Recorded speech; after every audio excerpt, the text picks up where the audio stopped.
Hey everybody, welcome to the Scafacci-verse. I am Anthony Scafacci.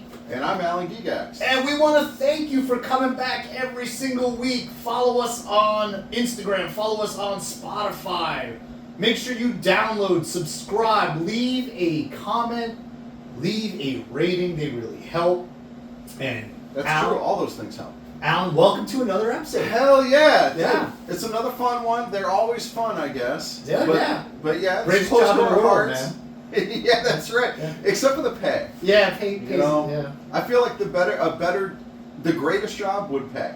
It would It pay might. me something. But they say, Yeah. if you do what you love, then you never work a day in your life. Yeah, yeah. Yeah, you also starve to death because starve an Yeah. artist, But, Right. But that's not us. We're Yeah. well, okay, that is. Yeah, us. what I love is like being able to feed my family. Yeah. And have a place to live. Yeah. So I guess that's why I'm a mailman. Yeah, I guess that's we all do. Yeah. We all do what we got to do. Right. Right. So, but hey, we've got another great episode. We do. I'm excited. Yep. Let's get I into think it. This one's fun, and we have just a tip. All right. And It is who's our sponsored- sponsor? It is sponsored by Squirters Juice Bar. Nice. Locations throughout the greater Boston area with full service and self-service juice. Get your face in the place. All right, I love that place. Yeah. Yeah. So what is? All right. The tip. Yeah. This is a fun thing that I do in my real life. This really does happen, Okay. and I really do this. And it's fun every time. When somebody is teary-eyed for no reason, like maybe it's allergy season, Okay. and so their eyes are itchy and they get watery eyes, if you will. Or sometimes when you yawn, a tear comes out of your eye or something like that. Or whatever it is. The important part here is that it has to be for no appreciable reason. Okay. You point it out, you're like, oh, you're crying. Are you thinking about those billionaires who died in the submarine? Oh wow! I was not expecting that. Yeah, that's the thing. It comes out of left field, Yeah. right? Because no, that's not something to cry about, No. and that's what makes it funny. Yeah. It's, Well, good job. But dude, I'll tell you what. One time it did backfire because my wife was depressed, and she's like, "I feel really down. I feel really depressed." And I'm like, "Oh, is it because of those billionaires who died in the submarine?" How was her reaction to that? She was already depressed, and she's like, "No, that's still people dying. That's still sad." I'm like, "Oh, great." Yeah. Where's my class warrior when I need one? All right. I don't feel bad about it. Yeah. You know. Look, man. They, what the hell were they even doing down They there? were going to look at Titanic. Or they were going to Titanic? Yeah, Okay. They were getting crushed into little bits. Yeah, that wasn't good. Yeah. Yeah. We should all be so lucky. Yeah. Maybe he held on was involved with right. that. Yeah. I just time. want to go see Titanic before I die. Yeah. We got you. Yeah. Yeah. It will be No moments, instants before you die. Yeah. No problem. Yes. All right. So, today's episode, right, or this week's episode, I should say, is about roster building and playing in your dynasty. And when you realize that somebody with a lower overall works better for you. Yeah, we see this all the time on the headquarters page. EA Sports College Football Headquarters on Facebook, where people will say, like, I have this quarterback who's an 88, but I have another guy behind him who's an 83, and I really like him better, and I feel like the team plays better. Who should I start? Yeah. And, we've all done that. I would assume we've all done I've that. certainly done it. Right? Where you're like, dude, I got this, this tight end who his overall rating is like a 74. My starter, or my should-be starter, is like an 81. But this 74, He catches everything. Yeah, He he's just got gets sure open hands. or whatever. He just gets open somehow. Yeah. Right? And we know now, in the new age of gaming, that they've made attributes kind of matter a little bit more. Right. So, for example, like route running. Yeah, it does matter. It does You're matter. more likely to, beat Get the guy that little on your bit of move. space Yeah, and get a stuff little like that, separation. right? And they give a little bit of separation, even though he might not be as fast, Right. might not be as talented. Yeah. He just runs that route a little cleaner, and he gets open. And this guy's just got sure hands. Yeah, he's like a Julian Edelman. Right, and yet these are the players that we all love. Right. Right. Jerry Rice was not the fastest. And we remember their names. Right. Right. Oh yeah. That player who's like the underdog. Yeah. Who you wind up making him into a beast, or he just performs for you, yeah, you totally remember that player. Well, I mean, you also remember like the 99. Sure, yeah, who's berserker guy. But right? yeah, that one who just brings it. But yeah, but like Rudy, like in the intro. Exactly, but sometimes those little digital fucks. Yeah. Right. They take on a life of their own. Yeah. And you're like, dude, that guy, you just got that fucking dog in him. He's got the eye of the tiger. Yeah, he's got the eye. Dude, that guy's just a gamer, man. He shows up and he's there in the big moments and he makes plays. Right. And we kind of get this like emotional attachment to these players, right? That they're not the 97, defensive end, or they're not the, superstar quarterback. They're that underdog kind of guy. And their overall says they shouldn't necessarily be that good. Right, but they're winners. But yet here they they're are. Like Doug Flutie. Yeah, making fucking plays. Yeah. Right, and like at the end of the season, you're looking like, dude, that guy's got 74 receptions for like 1,200 yards and 13 touchdowns. A lot with a slot receiver because sometimes they get mismatches or whatever that make them tougher to cover, or make them open or more the often. Easier target to see. Yeah, right. Or they come across the middle more, makes it easier to throw to them, whatever it is. Yeah, it doesn't always have to be that top star player. Just because there's a star under him doesn't mean that's your star. The main reason I would think that this happens, first off, speed. I think that's the easy kind of like low-hanging fruit answer. Yeah, so let's get into why you might want to play a player more than just vibe. Yeah. Why you might want to play a player who has a lower overall. And of course, the number one reason is speed. Yeah, speed kills. Yeah, in the game, it's by far the most important attribute. Yeah. Unless you're like a guard. Even a guard, you gotta have some. Yeah, you're 73 overall running back with 96 speed. Right. Right? Yeah, get that dude in the game. Yeah, let me get this dude in the game, because once I hit the edge, you know what? His 54 break tackle doesn't really matter. Exactly. If they don't touch him, they can't tackle him. Dude, I remember going back to like my Middle Tennessee State, the Jelly Dynasty. Right. Where I had this running back who was a 3-star athlete, converted to running back. Okay. And the dude just had wheels. Yeah. And I remember I was playing Virginia Tech for the Natty. Right? It was all the big game. And late in the game, I was down, and he breaks off like a 74-yard touchdown. Just cuts through, untouched, gone. Right. Right? And he wasn't rated that good, but god damn it, could that guy just flat out blaze. I mean, he was just fast. Right. And so a lot of those other attributes that he didn't have, like strength and the ability to catch, right? Injuries. Make up for those. Yeah, like it just didn't matter because on that one play, it was just speed. Yeah, that's it. It conquered all. Right. And so you're catching traffic also. Like that doesn't matter if you're 4 yards behind the guy who's trying to cover you. Yeah, sure. And and I mean, there's other attributes that seem to kind of matter more than others. Mm-hmm. And to stay on speed though for a sec, like even on defense, obviously a corner has to have that speed in order to stay with the receiver or the recovery speed. But even at linebacker, if you have speed but not necessarily a good tackler, that's going to really drop your overall. But dude, you get in there, you fill that hole, you get into the backfield. Even if you don't make the tackle, you're going to disrupt things, make it easier. Oh, sure, yeah, you can. Well, and I mean, sometimes you just get like sacks because the tackle just can't cover. He just comes around the corner, and can't block him, and then it's like you're in there. Faster than you get on the blitz. Like it's just a So speed is obviously everybody understands that. Yeah. So what else? What other kind of attributes are we talking about? So for me, I find like for quarterbacks, you give me that accuracy. Yes. If the arm strength ain't quite there, but they're accurate. Yes. Dude, I can make that work. The guy doesn't have to be very open in order to throw that pass. Just throw it in these tight windows. And you hit things like when the guy's coming across on that crossing route, you're going to hit him in stride. Yeah, they lead him. Keep running. Yeah, exactly. And so, dude, the goddamn backfield creator, or heaven forbid, the pure runner, that you throw that pass and your guy on the cross has to jump up in the air. Forget it. Yeah, you need that accuracy. Yeah, even if he was wide open. Right. Yeah. If he's got to jump, somehow he's just going to tip the ball and get.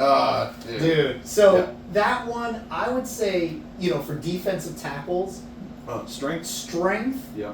Kind of trumps. Dude, it trumps a lot. Yeah. Because they can. It doesn't matter if they're real mobile.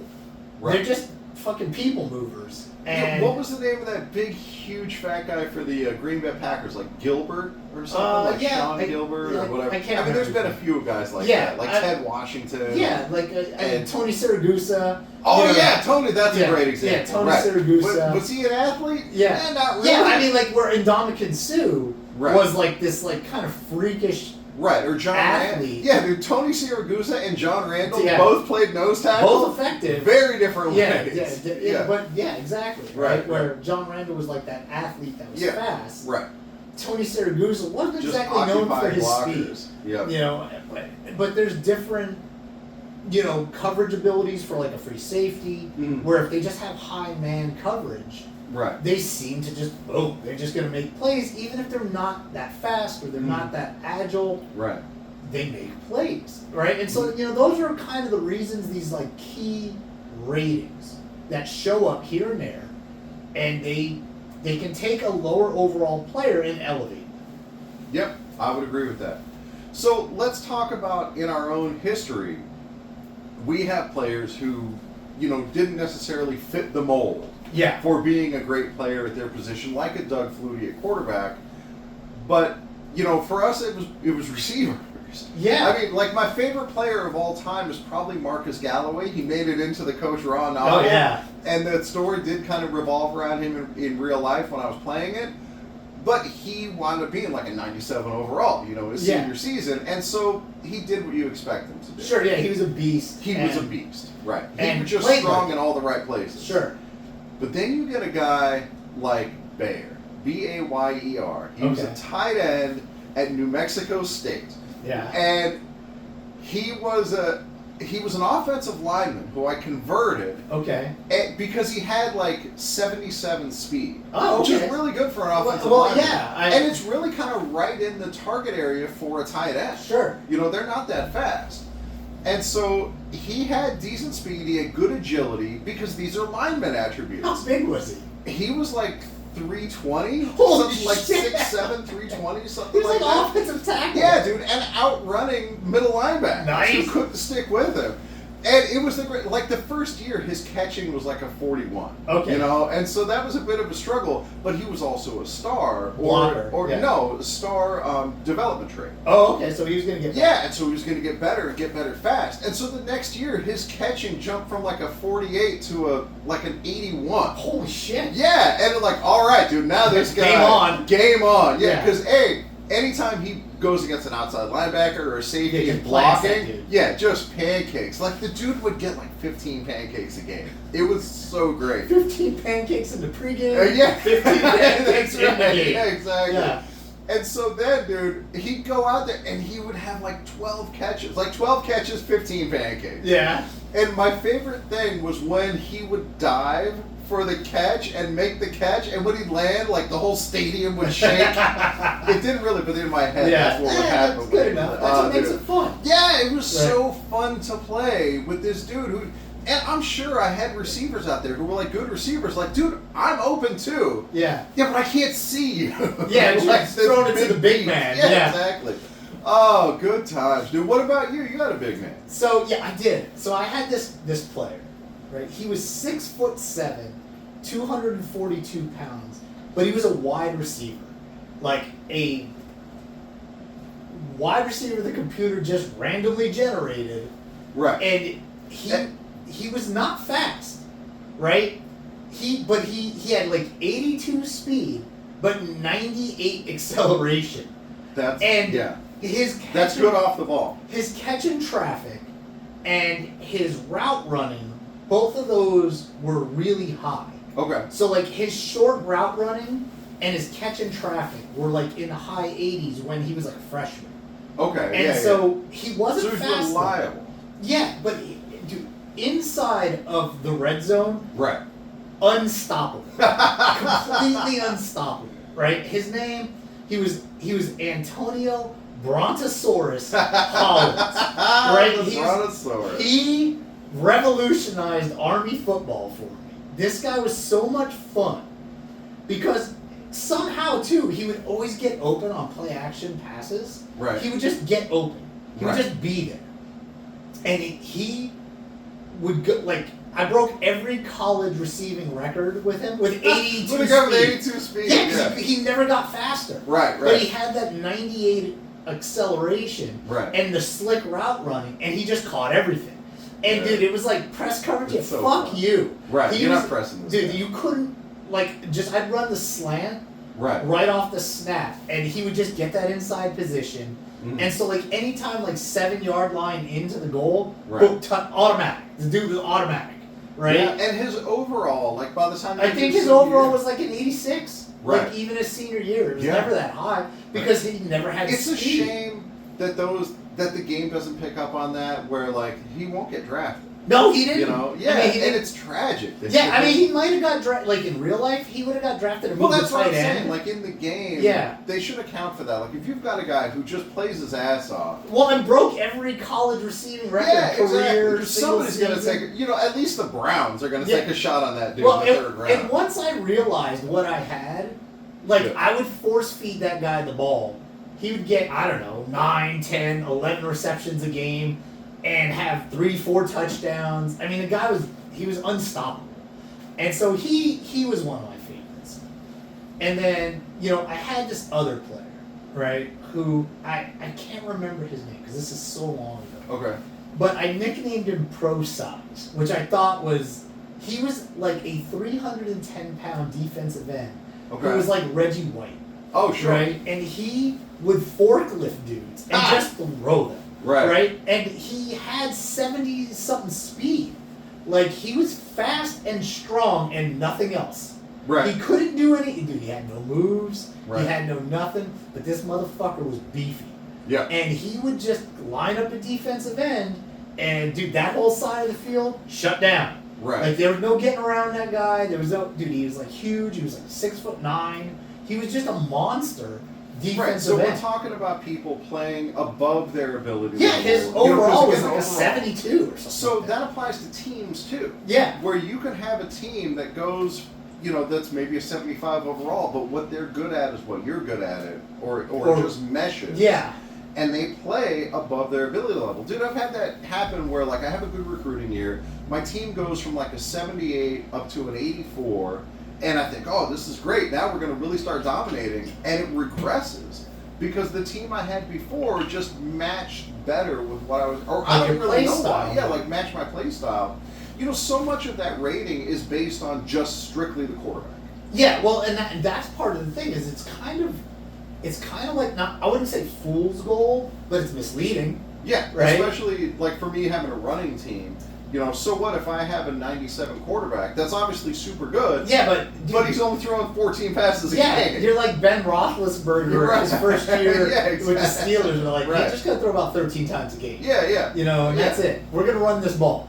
Mm-hmm. And so, and I've done that too. But also, it's sometimes it's you, the player, with the team. Like you said, kind of just there's a chemistry built for what you're good at. Right. Where it's dude, I got the offensive line, I got the running backs, but I don't got much else. Right. And I can just run the offense the way I like. If you've ever played against Army, Air Force, or Navy in the game, when the computer steers them, they could be a 67 overall and still run for 332 yards against them. Sure. And there's certain teams that just seem that overall throw it out the damn window. Oh yeah. Right? Bowling Green. Okay. If you play them, first they're super high up tempo. They're rocket speed pace.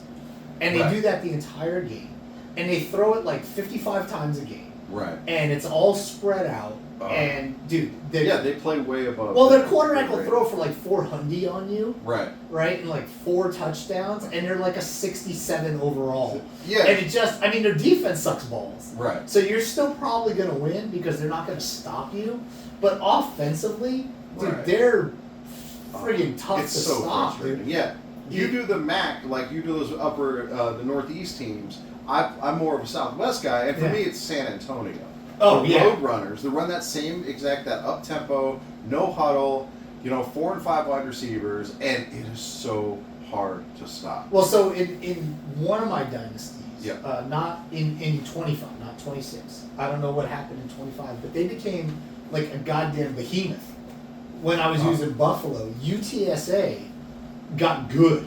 real good. Wow. So they were like an 89 overall, Huh. and I had to play them for the national title. Okay. And I was like, what the fuck is UTSA doing here? Yeah, no like kidding.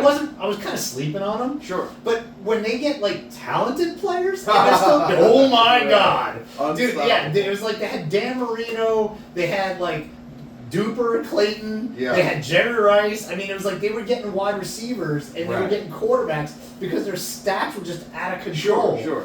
And Yeah, they got A+ on the playing style. dude, yeah, they were. That team was hard to stop.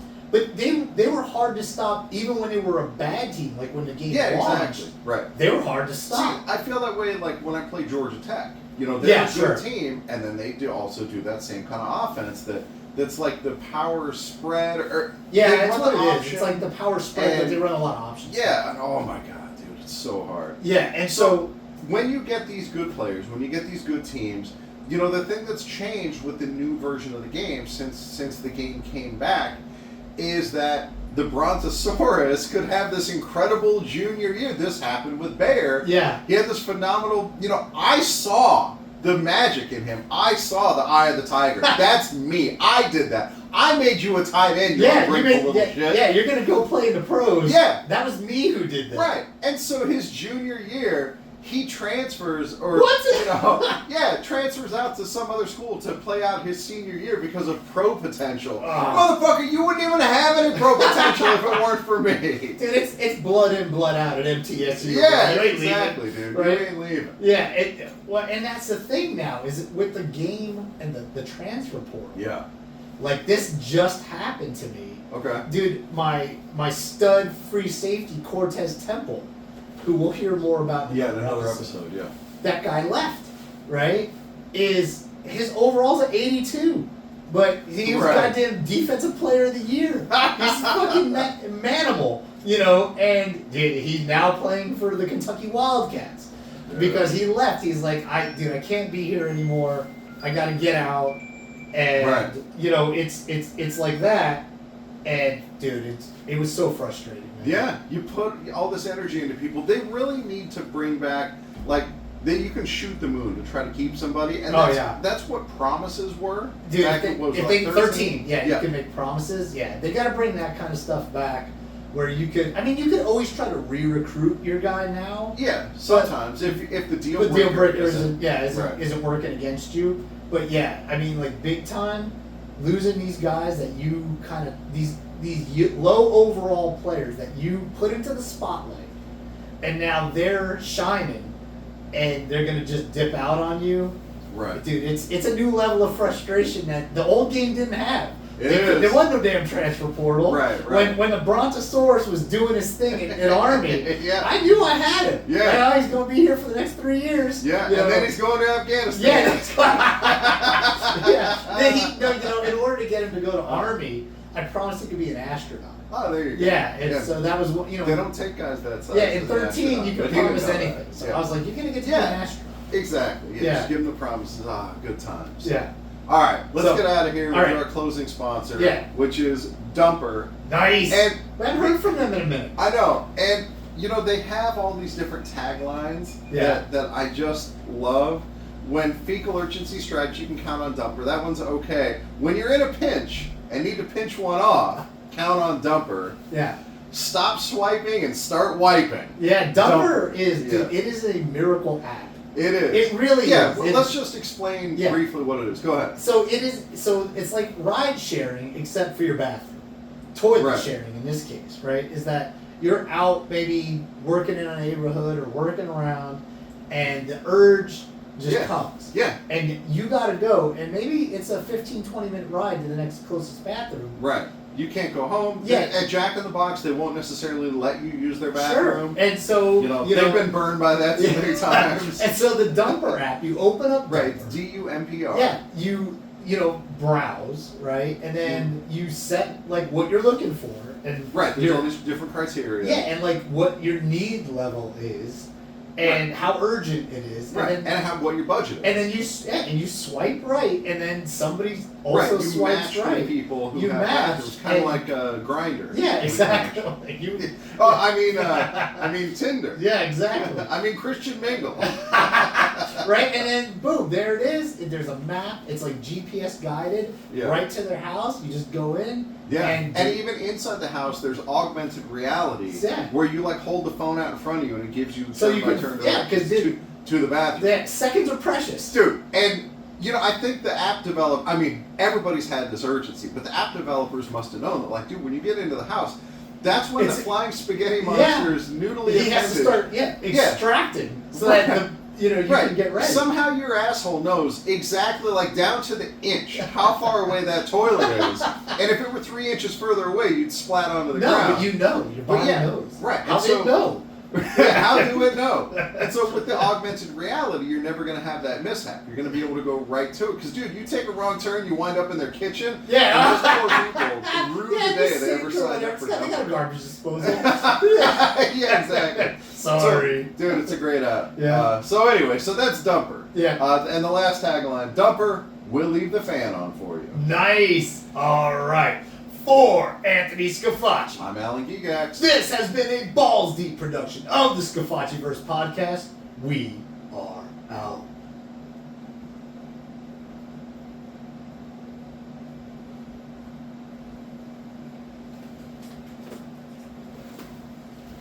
All right, clear.